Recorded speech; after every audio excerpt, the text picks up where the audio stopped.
de haber heredado de mi abuelo materno, el escritor pacense Antonio Reyes Huertas, un profundísimo afecto por Extremadura. El poeta decía que el hogar es el retorno. Y cada vez que retorno a estas tierras yo siento que este es mi hogar. Aquí están las personas que más admiro y las personas que más quiero. Pero créanme si les afirmo que hoy es un día muy especial. Lo es por contar con su gratísima compañía, lo es por sentirme al lado del presidente de la Diputación, del diputado de Cultura, del director del área de Cultura, de tantos espléndidos profesionales de la Diputación y del medio cultural como los que están aquí, y sobre todo porque es un día de celebración.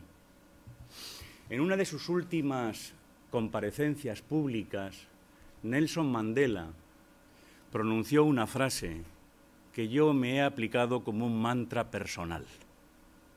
Dijo: todo es imposible hasta que, con nuestra ilusión, nuestro trabajo y nuestro compromiso, lo volvemos realidad. Esos son los tres componentes que explican la ya larga y provechosa andadura que el convenio que hoy firmamos viene a certificar y a ampliar.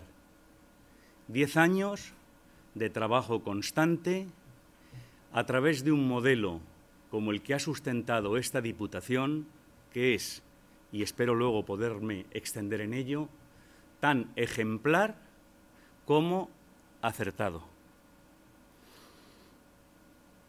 Miren, estamos en unos tiempos de cambio extraordinario.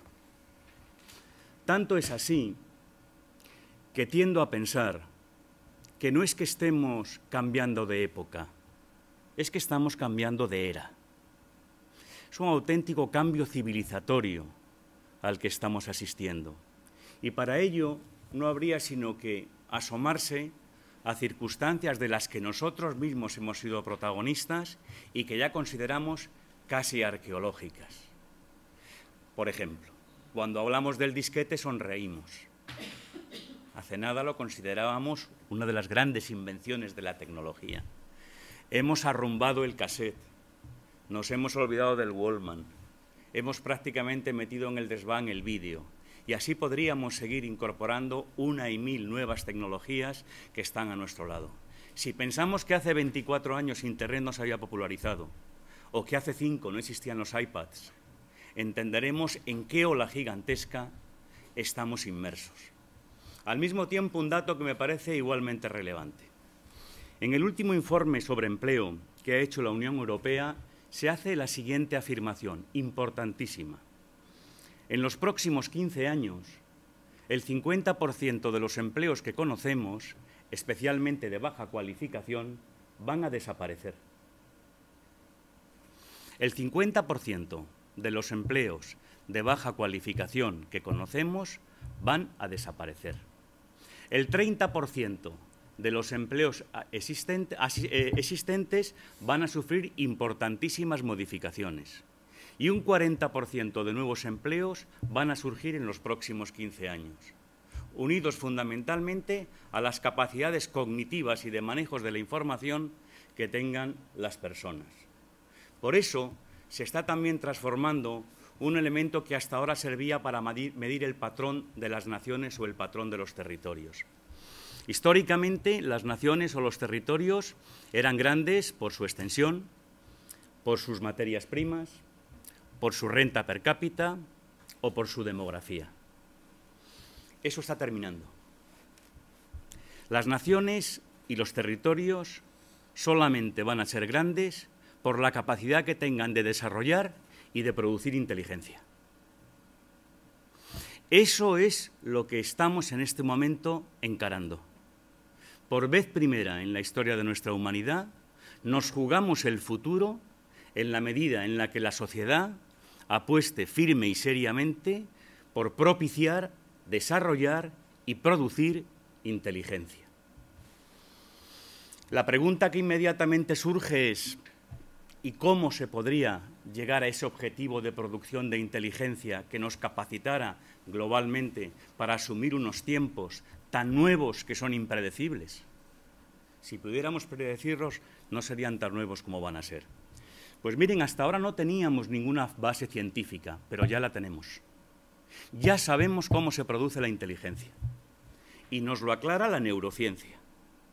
Una de las ciencias de desarrollo más asombroso que tenemos en nuestros días y más optimista, curiosamente. Afortunadamente, de don Santiago Ramón y Cajal aquí ha pasado el suficiente tiempo ya como para que empecemos a tener certeza respecto a cómo funciona nuestro cerebro, nuestra capacidad intelectual. Y, por tanto, ya podemos responder a la pregunta de cómo y desde dónde se fabrica la inteligencia.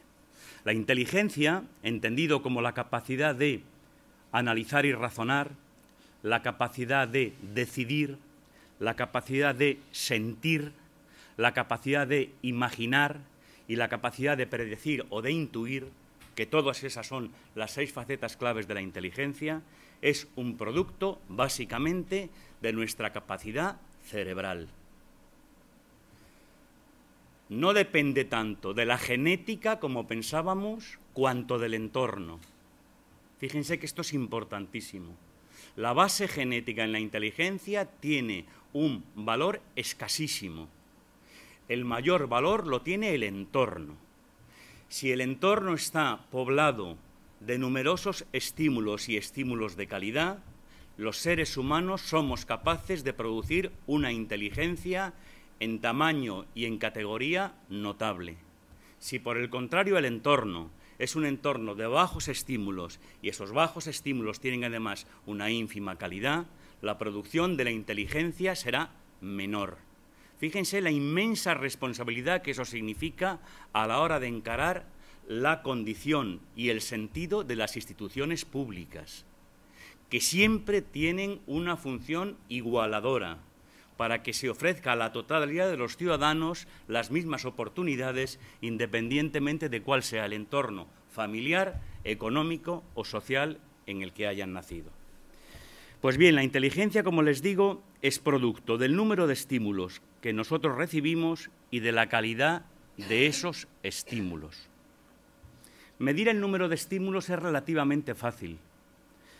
Consistiría básicamente en reproducir las tareas que diariamente hemos venido ejecutando y a partir de ahí entenderíamos si tenemos una abundancia o una frecuencia discreta de estímulos. Más complejo hasta ahora y más decisivo era saber cómo podemos medir la calidad de un estímulo. Y esto es importantísimo para ustedes, representantes y protagonistas de los medios de comunicación. Ya lo sabemos. La calidad de un estímulo depende directamente del número de áreas cerebrales que ese estímulo ponga en funcionamiento. Esquemáticamente tenemos 59 áreas cerebrales. 59. Por ejemplo, cuando vemos en televisión un programa de discusiones del corazón al estilo de los que mañana, tarde y noche emite una de las cadenas nacionales de nuestro país, y esto que les cuento no es una anécdota, es ciencia, lo pueden ustedes consultar en el estudio que ha hecho el profesor Francisco Mora, catedrático de Neurología de la Universidad Complutense de Madrid y de Harvard. Cuando vemos ese tipo de programas, se ponen en marcha de las 59 áreas cerebrales, 5. Nuestro cerebro es tan inteligente que establece un corte, bloquea, sabe que esa información no le va a producir inteligencia y, consecuentemente, deja en latencia 54 de sus áreas y sus capacidades. Por tanto, no es que sea directamente dañino el programa, porque el cerebro se protege. Ah, mis queridos amigos, pero hay un problema. El reloj de arena, que se llama vida, sigue cayendo. El tiempo que hemos invertido en un estímulo de tan baja calidad ya no es recuperable. ¿Qué ocurre cuando escuchamos música? Es fascinante. Cuando escuchamos música se ponen en marcha 48 de las 59 áreas cerebrales. Fíjense qué diferencia de categoría. Hay 48 áreas de nuestro cerebro, el músculo más activo de todos los que tenemos y el que menos notamos en su movimiento, es fantástico. 48 áreas cerebrales se ponen en funcionamiento. Eso es lo que a su vez explica, al todavía no cubrir las otras 11, que podamos escuchar música y hacer alguna otra cosa. Por ejemplo, funciones semiautomáticas, conducir, o cocinar, o limpiar el polvo en el fin de semana, mientras uno se recrea pues, con una música de Bon Jovi o de Leopoldo Mozart. Es maravilloso, porque parece una metáfora. La relación interpersonal, la socialización, el hablar entre las personas, el compartir, claro, porque a su vez la lectura es un diálogo. No hay lectura si no hay un ejercicio de intercambio. No hay lectura que no esté transida absolutamente del concepto de compartir. Y eso es lo que nos estamos jugando. Y eso es lo que explica que yo les pueda decir a ustedes, 1, qué feliz me encuentro estando aquí. 2, qué ejemplo el de la Diputación de Badajoz. Qué ejemplo, lamentablemente insólito en el territorio nacional. Son ustedes unos privilegiados en tener en esta casa personas que apuestan por lo que más van a necesitar sus ciudadanos y que no apuestan como parece que siempre el entorno solicita, el cortoplacismo y la utilidad inmediata. Es que en cultura y en educación nada es inmediato. Y cada vez que alguien les cuente lo contrario, deduzcan inmediatamente que les están engañando. Para poder lograr modificaciones en los comportamientos de las personas que nos preparen a ese futuro que viene, que está aquí a la vuelta de la esquina, necesitamos el medio y el largo plazo. Y es asombroso y ejemplar, repito, que una institución como esta, en todas las dificultades que estamos atravesando, de carácter económico, de carácter social e incluso por lo que me acababa de comentar el presidente, de carácter legislativo, mantenga su apuesta ejemplar porque la inteligencia sea el producto básico de esta, concreto, provincia y ojalá que del conjunto de la región. Segundo, es que es acertadísima por eficaz. Las transformaciones que se han producido en el territorio lector en Extremadura, independientemente de lo que les digan determinados índices, que ya les podría yo contar cómo se miden, son extraordinarias. No hay región en España que haya recorrido en los últimos 25 años el camino que ha recorrido Extremadura en términos de educación y en términos de cultura. Y esa es la apuesta en la que hay que seguir. Por eso me alegra también tanto que este convenio no sea solo la celebración de lo ya hecho, con ser eso muy importante. Les decía su presidente, el presidente de su Diputación, 80.000 personas han participado en los programas. Y yo me acuerdo de Mandela. No lo podíamos ni soñar cuando empezamos. Claro que nos parecía imposible. Como nos parecía imposible hacer 500 actividades en estos años, como nos parecía imposible implicar a 104 bibliotecas, como nos parecía imposible que fuera la Diputación de Badajoz y, consecuentemente, su provincia, la primera que se incorporase a la digitalización del mundo lector, creando sus blogs, participando en el mundo de territorio ebook, generando la experiencia extraordinaria del Club en la Nube, lo que llamamos Nube de Lágrimas, por arrastrar el título de una de las novelas de Rosa Montero. Y ahora, hoy, con lo que firmamos para 2014, para ser ustedes pioneros de una experiencia que no existe en España y que va a existir en Badajoz, que es la creación de la biblioteca en la nube. ¿Significa eso que vamos a abandonar los servicios que hasta ahora estábamos dando? En absoluto. Nuestras sesiones de cuentacuentos, de animación a la lectura, de exposiciones, de intercambio, de formación de nuestros bibliotecarios van a continuar, pero debemos de ser conscientes que ese cambio al que yo aludo es felizmente imparable. Y fíjese lo que les digo, felizmente imparable. Ya sé que, como decía aquel, el único cambio que las personas toleramos con gratitud es el de los pañales. y los cambios generan una cierta dosis de incomodidad. Pues que esa incomodidad la sepamos colocar hacia el sentido que realmente tiene, y es la posibilidad de volver a escribir la historia.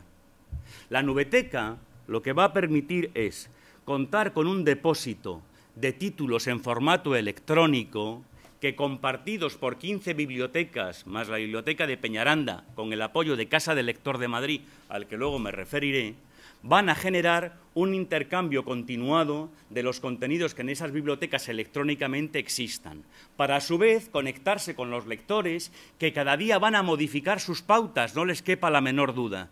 Miren, cuando me refería al comienzo de estas, lamento que largas palabras, pero la pasión siempre me puede cuando me siento con ustedes, cuando me refería a mi abuelo materno, les decía que tengo la inmensa fortuna de querer a esta tierra como él la quiso. Tengo otra fortuna más biográfica. Mis 7 primeros años de vida los pasé en una finca de una pequeñísima aldea de La Serena llamada La Guarda, la finca en la que mi abuelo escribía buena parte de sus novelas. Y eso me permitió conocer esta tierra en situaciones verdaderamente muy peculiares. Yo he vivido en la Edad Media y ahora vivo en el siglo XXI. Yo he vivido en una casa hecha de adobe, en la que no había agua corriente ni luz eléctrica, donde la vida era regida por las faenas agrícolas y la meteorología, y donde la misa, como digo yo siempre, era de espaldas y en latín. Ahora estamos en el albor de algo extraordinario. Les doy solo 3 datos. Primero, estén especialmente atentos a un concepto que va a revolucionar todo el mundo de la cultura y, consecuentemente, de la lectura, que se llama realidad aumentada. Las gafas Google, que pronto se van a comercializar, a final de este año empezará la comercialización, son el principio de un fenómeno de cambio extraordinario. 2. Estén especialmente atentos a los procesos de modificación de lo que hoy consideramos tecnologías punteras. Miren, hace mes y medio tuvimos en Casa del Lector, en Madrid, la reunión de los directores generales de Europa de Google para planificar el decenio 2030-2040. En menos de 12 años nos vamos a reír, como nos reímos ahora del disquete, de los teclados. Vamos a decir, ¿os acordáis? Cuando teníamos que darle unas teclitas y todo va a responder a la voz. El mundo de los idiomas va a tener una revolución extraordinaria, como no podríamos ni soñar. Los traductores simultáneos van a tener un avance importantísimo a nuestro servicio, inmediato. La robótica va a modificar infinidad de faenas, incluidas las domésticas. Ya algunas las hemos modificado, ¿eh? Yo he visto lavar en los ríos. A mi hijo se lo he tenido que explicar cuando ponía la lavandera del nacimiento. Claro, y en los pozos, Nosotros tenemos las lavadoras, y tenemos el lavaplatos, y tenemos el microondas, y tenemos el móvil, y la televisión en casa. Yo he visto ir con la silla a los teleclubs. He visto a una señora que se llamaba Isidora en La Guarda, que cuando el señor del telediario daba las buenas noches, ella le contestaba, porque estaba absolutamente convencida que vivía allí. Y es más, muy apenada porque solo tenía medio cuerpo. Bueno, pues toda esa realidad de cambio fascinante, esa es la realidad en la que vivimos.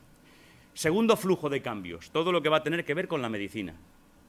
Las células madre y la modificación de las pautas que hasta ahora hemos tenido para la enfermedad. Y el tercero, lo que tiene que ver con el mundo de la astronomía y la astronáutica.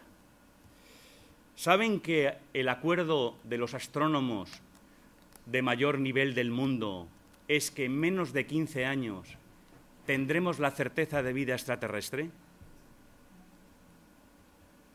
¿Saben que en nuestra galaxia hay 100 millones de planetas habitables? Pues, señores, en ese albor estamos.